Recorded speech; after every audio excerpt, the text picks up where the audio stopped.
Several other Duff variations, packages, and design elements have been similarly infringed, resulting again and again in pale imitations, cheap copies, clumsy counterfeits, and weak substitutions. Do you like sex? Wait a second, haven't we seen this before? Welcome to MsMojo, and today we're counting down our picks for the top 10 shows that completely ripped off better ones. Yours is just some tepid, off-brand, generic cola. What I'm making is classic Coke. And I walk these streets, a load of 6-string on my back. Are you a fan of Supernatural? Click here to sign in with your Google or Facebook account and take the new trivia quiz on WatchMojo.com. It's pretty hard, but get it right and you could win a collectible box from Culturefly, loaded with exclusive Supernatural toys, accessories, and apparel. Click here or follow the link in the description. I'm wanted, dead or alive. For this list, we're looking at television shows that were criticized for being derivative of earlier and arguably superior ones. We'll only be including scripted shows, so reality TV won't be included. Are you ready? Number 10, Riverdale, ripped off Twin Peaks. The name of our town is Riverdale. Riverdale has been praised for taking the Archie characters in a new direction, but it's not as if Riverdale is a particularly original piece of television. Are you scared, Jason? Riverdale's small northern town setting, conspiratorial tone, and unique blend of soapy murder mystery, teen drama, and film noir all owe a lot to David Lynch's Twin Peaks, which came nearly 30 years before. It's over here. It's not a direct retelling of Twin Peaks or anything, but it clearly took a sample of the show's DNA. But I think they're gonna lock me up. Why? I don't have an alibi for last night. I was with her. Then again, many shows have ripped off Twin Peaks, so it's not as if Riverdale was the first to do it. Oh my God, Jason. He was shot.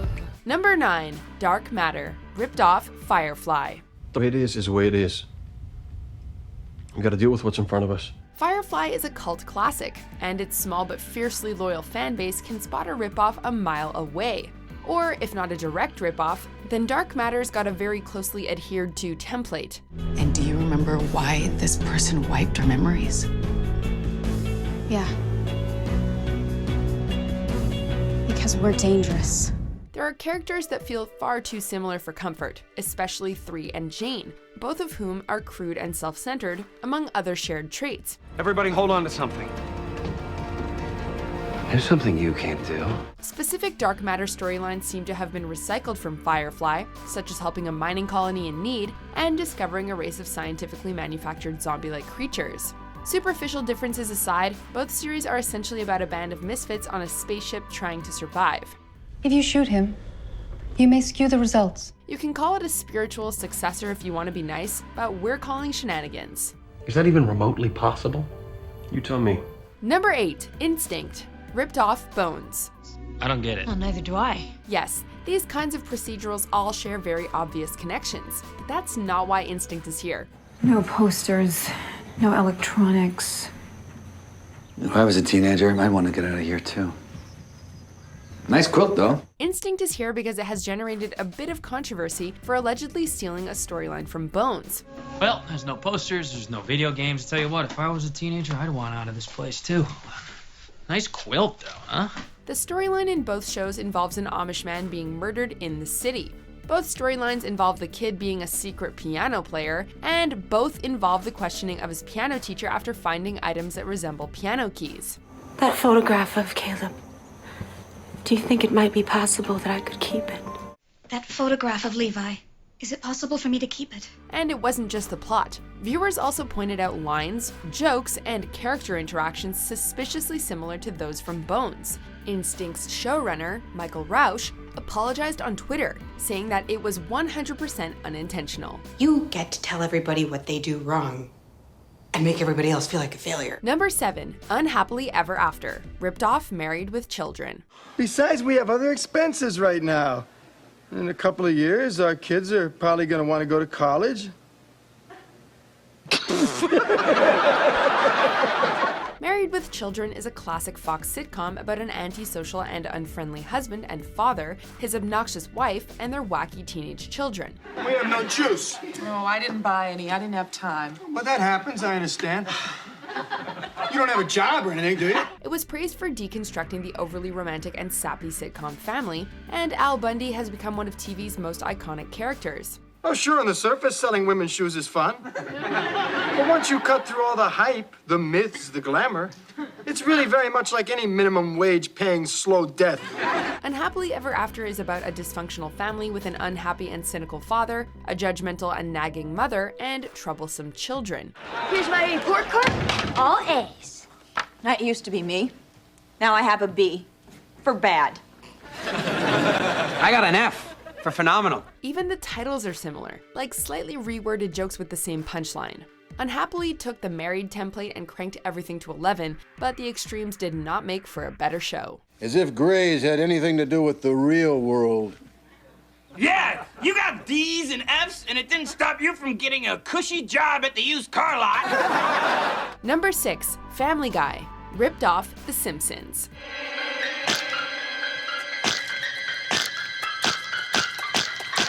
Family Guy undoubtedly took influence from The Simpsons, as many shows did.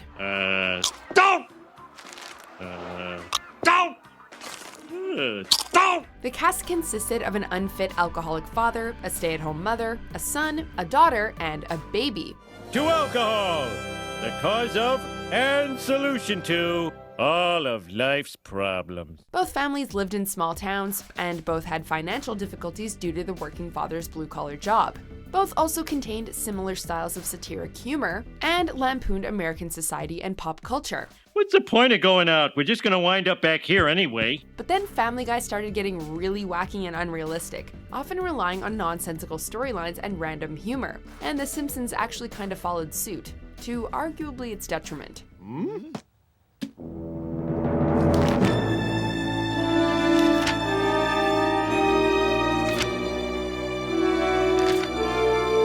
Despite Family Guy paving its own way through its style of humor, it still owes a lot to the king of the animated sitcom. I've heard all I need to hear to make a decision. If you ask me, neither of these beers is wholly original. Number 5, The Mentalist, ripped off Psych. Push our way to the front, disarm them, force them to turn over a carb, possibly involve pepper spray. Can we do something a little more subtle? Fine. Psych was a USA Network comedy about a modern-day Sherlock Holmes. Sean Spencer is an independent consultant who helps the Santa Barbara Police Department solve crimes with his meticulous attention to detail, photographic memory, and astute observational skills. His inhuman abilities make people think that he's a psychic. I'm no longer crab blocked. I know where they're going. What? The Mentalist follows Patrick Jane, an independent consultant who works with the California Bureau of Investigation and helps them solve crimes due to his meticulous attention to detail, astute observational skills, and fake psychic abilities. Red John's mine. Red John doesn't belong to anyone. He belongs to me. The only difference is that The Mentalist takes itself seriously. Classic Red John smiley face. Drawn in the victim's blood. It was so bad that Psych actively poked fun at The Mentalist on numerous occasions, slyly acknowledging its undeniable influence on the latter. You've seen The Mentalist, right? Yes. It's like that. Except that guy's a fake. Right. If I was a fake psychic, it would be eerily similar. Exactly the same. A virtual carbon copy. Number 4, How I Met Your Mother, ripped off Friends. We'll call that Plan B, all right? Sure, How I Met Your Mother had the overarching story of Ted meeting his wife, but that was never really the point. It was just a device used to tell the stories of a group of 20 to 30-somethings living in New York. Get out of our booth. Many shows ripped off Friends, but How I Met Your Mother made it the most obvious. Did not wink at you. Winking at you.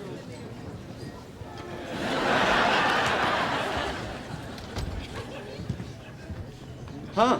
Both shows contained a pretentious know-it-all, a successful guy with a mysterious job, a womanizer, and a controlling matriarch. I can take it from here. Thanks.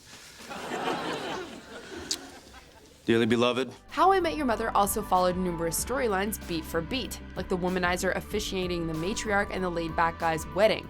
Lily and Marshall. When everyone sees you, they see true love. It's the best love. Seriously, Entire articles have been written about their similarities. As much as we may love How I Met Your Mother, there's no denying that it borrowed a lot from Friends. I guess that's something. Oh man, that's huge. Number 3, Suits, ripped off White Collar. Now this is getting good. Now the USA Network is just ripping itself off.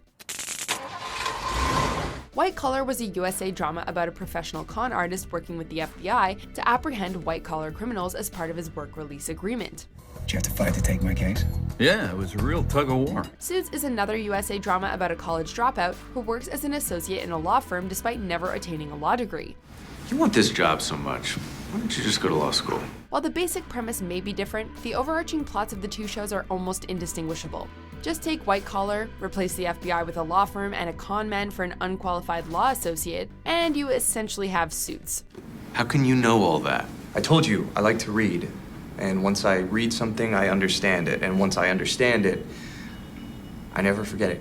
Number 2, Santa Clarita Diet, ripped off iZombie. You need to fight this a little. Be a little less impulsive. I'm hungry. And there's no hamburger left. Even Netflix isn't above borrowing concepts for their original programming. In Santa Clarita Diet, Drew Barrymore's Sheila Hammond is mysteriously turned into a zombie and begins to crave human. You have to kill somebody today so you can eat them, sweetheart. She and her husband must then act normal while simultaneously getting to the bottom of the mystery. So, I was thinking, if we're gonna do this, we have to do it right. We can't just kill anybody. We have to kill someone who won't be missed. Someone without a family. iZombie is a CW series that premiered 2 years earlier. Fresh brains, anyone? It's about a medical resident who is mysteriously turned into a zombie and begins to crave human. So we're both zombies? She must then act normal while simultaneously getting to the bottom of the mystery. Sure, one is a crime drama while the other is more of a dysfunctional marriage horror comedy, but when it comes to the premise itself, the two couldn't be more alike. Whatever happens now, I hope you can forgive me.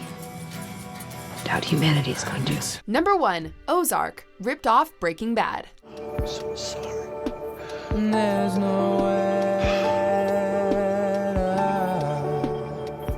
I'm so sorry. Love it or hate it, Ozark reeks of algorithms. It's like Netflix saw how successful Breaking Bad was on their platform and procedurally generated the most carbon copy show to replace it when it inevitably leaves the platform. You and me. That's right. Wow. Either that, or I turn you in. Ozark was immediately compared to Breaking Bad upon its release, particularly for its everyday man in over his head with dangerous criminals plot. Wendy doesn't know anything about what I do. I never told her about anything that I do, not once. Many also stated that it was an inferior product. Jason Bateman has since acknowledged the comparisons, but stated, quote, "We're not trying to replicate or emulate anything they did. Any of us run, we're dead, so forget it." Hey, Marty, look around. This place is death. Sure, they may not be, but the comparisons will be made just the same. Ozark is doomed to live in the shadow of Breaking Bad. I am not in danger, Skylar. I am the danger. A guy opens his door and gets shot, and you think that of me? No. I am the one who knocks. Do you agree with our picks? Check out these other great clips from MsMojo, and be sure to subscribe and ring the bell to be notified about our latest videos.